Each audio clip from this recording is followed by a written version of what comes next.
right now, let's move along very quickly with a couple of people that I think you're thoroughly going to be enthralled with. They bring knowledge down from one of our sister colleges, Red Crow Community College on the Blood Reserve in Alberta.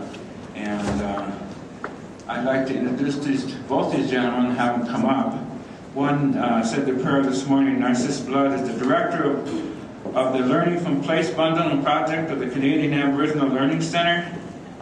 And the other is Ryan Heavyhead, who's the director of Kyanite Studies at Red Crow Community College on the Blood Reserve in Alberta. Like I said, they're part of the American Indian Higher Education Consortium.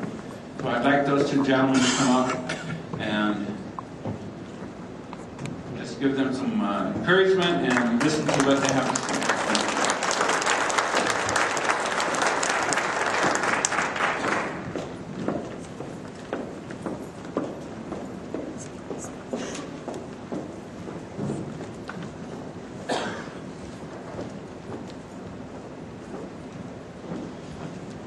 Going to get our technology set up here. Itamo a pinatunia. Nisto ako kayo kaki.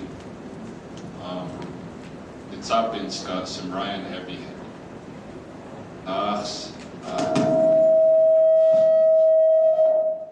Pologagsic sina Martin Heavyhead. Pologagsic sina Otani Bibia kinokpokapi. Citapo taki mi case to test I'm a coordinator of the Gunnery Studies program at Red Crow College. My in-law Nax Kinaksapo, Narcissus Blood, was a coordinator of that program before me, and decided at one point he really just wanted to turn to doing research, and so he's been directing our research ever since. So what this conference, the kind of topics this conference is meeting about is really important, and there's just a ton to say about it. There's from my own experience, when I went to university, I was a veteran of the I was in the U.S. Army during that first Gulf conflict, but I was in Army intelligence, and I never went to the Persian Gulf. I worked a live mission. But at the time when I was in the Army, I had a really strong kind of U.S. patriotism. My identity was very wrapped up in it. And being in military intelligence, when I went in, I was in pursuit of eventually going into special forces, and their motto was "the oppresso liber," to free the oppressed. And when I got into intelligence, it wasn't long before I realized that the U.S. government is a major oppressor worldwide, and it kind of threw my identity for a big loop. And for the next 3 years, I just struggled to try to convince the Army to let me go from my voluntary position. And eventually they did, on a general discharge for the benefit of the Army. And I thought then, well, I'm going to go in pursuit of trying to figure out what being Blackfoot is about.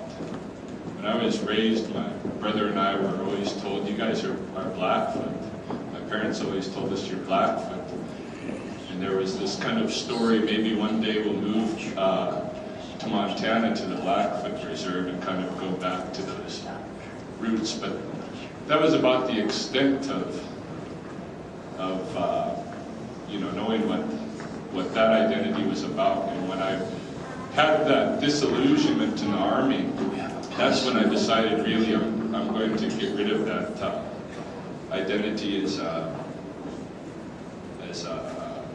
U.S. person. I'm going to find out what Blackfoot is about, being Blackfoot is about. And I also thought, well, I don't want to work hard labor the rest of my life, and so I being under the the supervision of a lot of different people in the Army. I wanted to change my station, my economic station.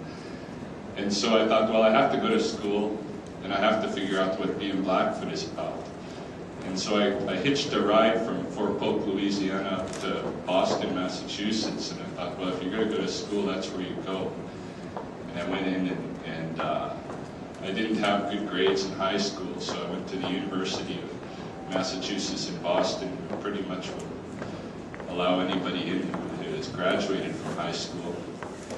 And I went, they didn't have a Native Studies program at that time. So I went to this prof who taught anthropology, and I went up to him the first day of my first semester and told him I want to know about being Blackfoot. And he kind of chuckled at me, what are you doing here? I didn't know that Leroy Little Bear, who would later be my in-law, was working just across the bridge over at Harvard as the director of their NAS program. And it wasn't until just after he left that I found out that that group existed over there and started palling around a little bit. But anyway, as I went through my undergraduate program in search of, this identity and such,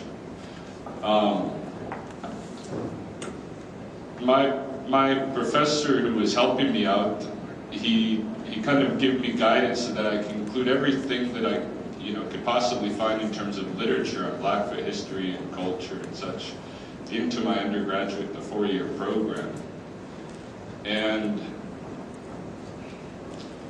But it wasn't long before he told me, well, what you're really looking for, you're not going to find here. You need to go, get yourself back in the community. And so I used my GI Bill money to travel back and forth to Browning, and I made some friends. And it wasn't long before I was recruited because of where I was living on the East Coast. I was recruited as a researcher to help work on repatriations, on bringing things home that were in the museums back east. And in that work is where I first met Narcissus, who would eventually be another one of my in-laws, Carol, John, and I was doing the research assistance for Browning, but it was not, I had no intent on ever publishing anything. Again, it was, so much just for my own identity pursuit. I find in my experience that their research is very strongly related, the pursuit of knowledge is very strongly related to identity. And identity is, totally intertwined with relationships. And so a lot of, I think what we need to do in terms of the topic of this conference is figure out what is the relationship that we're after. Hey? What is it, the intersection of people involved in tribal knowledge paradigms who are also, members of research communities in their own standing without any kind of university affiliation.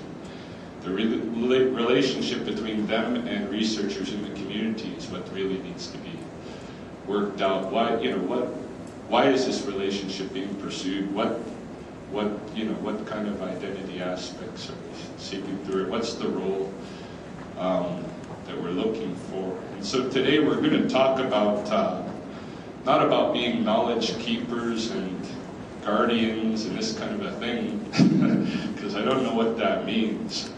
But we're going to talk about learning from place, and my understanding, beneficial knowledge for human beings comes from our relationship with non-humans that are in-placed, and our knowledge is in-placed. And for the past few years, Narcissus and I have been working with the Canadian Council of Learning, with Marie Baptiste and other colleagues. We were asked to do